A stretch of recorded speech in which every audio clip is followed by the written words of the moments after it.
Assalamualaikum warahmatullahi wabarakatuh. Kembali lagi bersama saya Nur Desiana dalam pembelajaran fisika, dan kali ini kita akan membahas materi tentang gelombang mekanik. Nah, jadi kompetensi dasar pada materi ini yaitu menganalisis karakteristik gelombang mekanik dan melakukan percobaan tentang salah satu karakteristik gelombang mekanik berikut presentasi hasilnya. Sementara indikator pencapaian kompetensi yaitu untuk menjelaskan kaitan getaran dan gelombang, lalu menganalisis gelombang transversal dan gelombang longitudinal, hukum pemantulan, pembiasan difraksi, dan interferensi. Sementara tujuan pembelajaran pada kali ini yaitu agar kita dapat memahami konsep dasar gelombang dan menganalisis gelombang transversal. Nah, jadi sebelumnya apakah kalian sudah pernah mendengar kata gelombang? Ya. Jadi, gelombang sangat erat kaitannya dengan kehidupan kita sehari-hari ya. Mulai dari gelombang air, terus gelombang pada tali, gelombang bunyi, dan gelombang lain-lain ya. Banyak sekali gitu. Terus, apa yang dimaksud dengan gelombang mekanik? Nah, sebelumnya kita lihat dulu aplikasi di dunia nyata ya. Jadi ini ada sebuah alat yang kita sebut dengan seismograf. Alat ini digunakan untuk mendeteksi gelombang-gelombang seismik. Jadi alat ini biasanya digunakan untuk mendeteksi adanya getaran bumi ya, atau adanya gempa bumi. Ya. Jadi kalau adanya getaran ya, terus timbullah gelombang ya pada bumi kita, maka kita akan merasakan guncangan yang kita sebut dengan gempa bumi gitu ya. Jadi alat inilah yang biasanya kita gunakan untuk mendeteksi adanya gempa bumi ya. Jadi berhubungan dengan getaran itu apa? Getaran adalah gerak bolak-balik suatu partikel secara periodik ya. Kemudian contoh lainnya yaitu tsunami. Jadi sebenarnya ombak di pantai itu berawal dari gelombang-gelombang air di lautan yang melebar, menjauhi titik pusatnya menuju ke pantai. Nah, salah satu contoh gelombang yang sangat besar yang dibangkitkan oleh gangguan pergeseran lempeng samudra atau letusan gunung yang berada di dasar laut itu adalah fenomena tsunami. Jadi tsunami ini sudah pernah terjadi di Indonesia dan di beberapa negara lainnya ya. Tsunami adalah salah satu contoh gelombang mekanik yang akan kita bahas pada kesempatan kali ini. Jadi gelombang mekanik apa? Gelombang mekanik adalah gelombang yang membutuhkan medium perambatan. Jadi contohnya adalah gelombang air, gelombang bunyi, gelombang selingki, dan gelombang padat tali. Ya. Kenapa gelombang bunyi disebut dengan gelombang mekanik? Apakah gelombang bunyi juga butuh medium perambatan? Iya, karena gelombang bunyi butuh medium perambatan bisa berupa zat padat, bisa berupa zat cair, ataupun gas ya. Nah, kalau kita mendengar bunyi di bumi, itu artinya bunyi itu dirambatkan ya menggunakan medium udara. Contohnya kalau misalnya kita keluar angkasa atau astronot keluar angkasa dan astronot berbicara dengan astronot yang lainnya tidak bisa berbicara secara langsung karena bunyi itu membutuhkan medium perambatan yaitu berupa udara ya. Sementara di luar angkasa tidak ada udara atau hampa udara. Sehingga kalau astronot sama astronot lain mau berkomunikasi, dia akan menggunakan alat atau berupa radio telekomunikasi ya. Jadi radio itu adalah alat yang digunakan untuk berkomunikasi karena radio kenapa radio bisa? Karena radio tidak membutuhkan medium perambatan. Radio merupakan gelombang elektromagnetik. Ingat ya, bedakan nanti antara gelombang mekanik dan gelombang elektromagnetik. Nanti kita bahas di bab selanjutnya untuk gelombang elektromagnetik. Terus gelombang mekanik. Gelombang mekanik ini juga dapat berupa gelombang transversal dan gelombang longitudinal. Nah, kita bahas satu-satu ya. Pertama ada gelombang transversal dulu ya. Nah, gelombang transversal ini kalau kalian tadi sudah mengerjakan LKPD-nya, mungkin udah ada yang benar nih ya, kesimpulan yang kalian dapatkan. Jadi kesimpulannya atau definisi sebenarnya yaitu gelombang yang arah rambatannya tegak lurus dengan arah getarannya, ya. Jadi contohnya ada pada tali ya, gelombang pada tali. Kita lihat di situ ada sebuah tali yang kita ikatkan pada balok kayu ya. Kalau kita getarkan tali tersebut naik turun, maka getarannya ya akan naik dan akan turun. Tapi arah rambatannya kemana? Arah rambatannya tegak lurus terhadap getaran tersebut ya. Nih. Oke. Kita lihat anatomi dari gelombang transversal. Nah, untuk gelombang transversal kita lihat di situ ada anatominya, kita buat ya. Nih. Maka ya, di situ nanti ada puncak gelombang dan ada lembah gelombang. Ini juga puncak gelombang, yang ini juga lembah gelombang. Kemudian jarak terjauh getaran atau gelombangnya tadi ya, ini kita sebut dengan amplitudo. Ya, baik ke arah puncak maupun ke arah lembah, kita sebut dengan amplitudo. Sementara gelombang juga memiliki panjang gelombang. Panjang gelombangnya dihitung dari mana?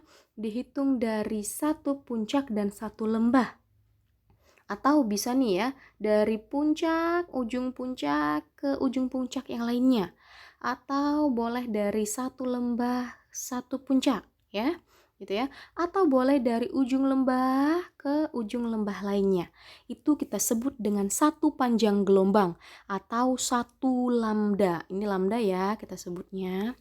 Arah rambatnya seperti yang kita bahas tadi sebelumnya, ke arah kanan dia ya. Nih. Jadi itu adalah anatomi dari gelombang transversal. Lalu kita akan membahas lagi tentang gelombang longitudinal. Nah, gelombang longitudinal itu adalah gelombang yang memiliki arah rambat yang sejajar dengan arah getarnya. Contohnya apa? Contohnya gelombang yang terbentuk pada pegas yang terentang. Nih kita lihat ya, kalau ada sebuah pegas yang terentang maka arah getarannya akan sama dengan arah rambatannya gitu ya. Nah, sekarang kita lihat anatominya. Nih, bentuk gelombang longitudinal ada rapatan dan ada renggangan ya. Sehingga satu buah rapatan dan satu buah renggangan ya, satu rapatan satu renggangan itu kita sebut dengan panjang gelombang atau satu panjang gelombang atau satu lambda. Ya, boleh juga dari renggangan ke rapatan ya, atau dari rapatan ke renggangan, itu disebut dengan satu lambda. Oke, sekarang kita lihat. Nah, jadi karena gelombang itu adalah getaran yang merambat, maka seperti halnya getaran, gelombang juga punya frekuensi ya. Frekuensi itu didefinisikan sebagai jumlah gelombang yang terjadi pada sebuah gelombang tiap sekon. Jadi F itu sama dengan banyaknya gelombang per waktu ya, waktunya dalam sekon. F sama dengan N. N di situ adalah jumlah gelombang. Ya. Oke. Kalau ada frekuensi berarti ada periodenya ya. Periode itu adalah waktu yang diperlukan sebuah partikel pada medium untuk melakukan satu getaran penuh. Nah, jadi periode itu adalah kebalikan ya, berbanding terbalik dengan frekuensi. Sehingga T itu sama dengan T kecil per N ya. Waktu per banyaknya gelombang. Ingat ya. Nih, jadi F dan T itu berbanding terbalik. Lalu ada yang namanya cepat rambat gelombang. Iya, jadi karena ada namanya arah rambat, maka ada nanti lajunya atau cepat rambat gelombangnya, gitu ya. Jadi jarak yang ditempuh oleh sebuah titik pada gelombang dalam selang waktu tertentu itu kita sebut dengan cepat rambat, yang kita definisikan sebagai S per T. S itu jaraknya ya, dan T itu adalah waktu. Ya. Nah, tapi kita lihat jarak di sini pada gelombang, jaraknya itu apa yang kita lihat adalah panjang gelombangnya, sehingga ya V itu kita definisikan sebagai lambda per periode atau lambda dikali dengan frekuensi, ya. Jadi S itu jarak, T itu waktu, lambda adalah panjang gelombang. Nah, sekarang kita lihat lagi contoh soalnya. Ya, sebuah percobaan dengan tangki riak akan menghasilkan 5 buah gelombang lingkaran. Jika waktu dari A ke B adalah 0,8 sekon dan jarak AB adalah 0,6 meter, tentukan. Ya. Yang pertama adalah panjang gelombang. Tentukan panjang gelombangnya katanya ya. Terus frekuensi gelombang dan cepat rambat gelombang. Kita buat dulu diketahui ya. Diketahui tadi banyaknya gelombang ada 5 buah gelombang. Jadi N sama dengan 5 kita tulis ya. Terus waktu yang dibutuhkan yaitu 0,8 sekon. Dan jarak antara titik A ke B itu adalah 0,6 meter. Yang ditanya ada lambda, frekuensi, dan cepat rambat. Oke, kita bahas satu persatu mulai dari A dulu ya. Jadi ingat panjang gelombang itu adalah jarak 2 muka gelombang ya. Jarak 2 muka gelombang sehingga ya kita lihat di situ. Di situ saya gambarkan ada katanya tadi ada 5 ya gelombangnya. Ada 5 banyak gelombangnya sehingga ada 5 lambda. Ya, dari A ke B itu ada 5 lambda, sehingga kita buat 5 lambda sama dengan jarak antara A ke B. Jaraknya tadi adalah 0,6, sehingga 5 lambda sama dengan 0,6. Dan lambda sama dengan 0,6 dibagi 5, menghasilkan 0,12 meter. Ya. Kemudian yang B itu kita mau cari frekuensi. Ingat nih ya, jadi di situ ada 5 kali periodenya. 5 kali periode sama dengan 0,8 sekon. Ya, jadi periode itu sama dengan banyaknya waktu yang dibutuhkan dibagi dengan banyaknya gelombang. Jadi 0,8 dibagi 5 sama dengan 0,16. Loh, yang ditanyakan frekuensi. Ingat aja, frekuensi itu kan berbanding terbalik dengan periode. Sehingga F itu sama dengan 1 per T, maka F itu sama dengan 1 per 0,16. Sehingga menghasilkan 6,25 Hz. Nah, jadi pada soal tersebut frekuensinya didapatlah 6,25 Hz ya.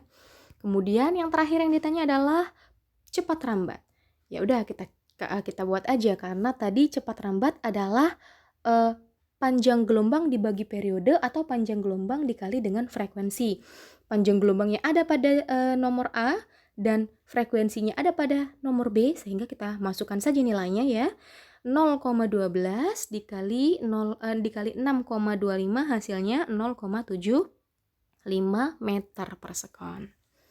Nah, sejauh ini mudah-mudahan kalian paham ya, Nak. Oke. Kesimpulan yang kita tarik pada kesempatan kali ini, yang pertama, gelombang mekanik itu merupakan gelombang yang membutuhkan medium untuk merambat. Jadi kalau nggak ada mediumnya nggak bisa merambat. Dan juga bukan termasuk gelombang mekanik ya. Terus gelombang mekanik itu dapat berupa gelombang transversal dan gelombang longitudinal. Gelombang mekanik dapat kita jumpai pada kehidupan kita sehari-hari. Contohnya apa? Gelombang tali, gelombang pada pegas, gelombang air, gelombang bunyi, dan lain-lain. Nah, jadi sekarang tugas kalian yaitu silahkan isi kuis yang ada di link Google Form ya. Linknya akan nanti saya kirimkan melalui WhatsApp group. Oke, selamat mengerjakan. Semoga kalian paham dengan penjelasan saya pada kali ini. Saya akhiri. Wassalamualaikum warahmatullahi wabarakatuh.